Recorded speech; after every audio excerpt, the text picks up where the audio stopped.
Holy crap, did you guys know that fracking had abnormal consequences?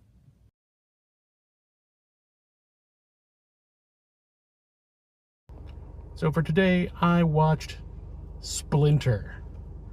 And it's one of those movies I had heard about for a while.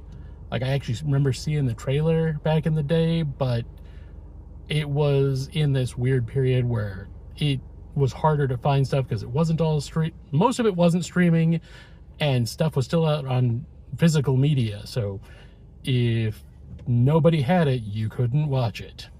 But it's a fun movie. I figured it looked like some good body horror, and it's definitely gross in that respect. It's also a big that guy movie where half the cast you're like, oh wait, isn't that guy from Boardwalk Empire?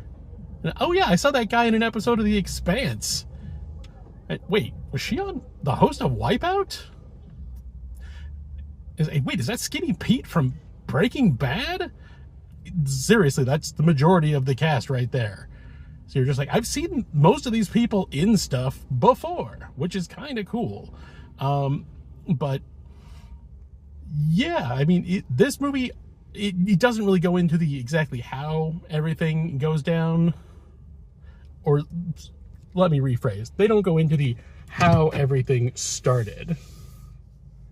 But the implication based on a few signs that are around while they're driving is that it is some sort of petrochemical experiment that went awry.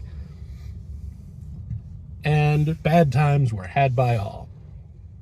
But, you know, it's worth checking out. It is on, let me think, I saw it on HBO, so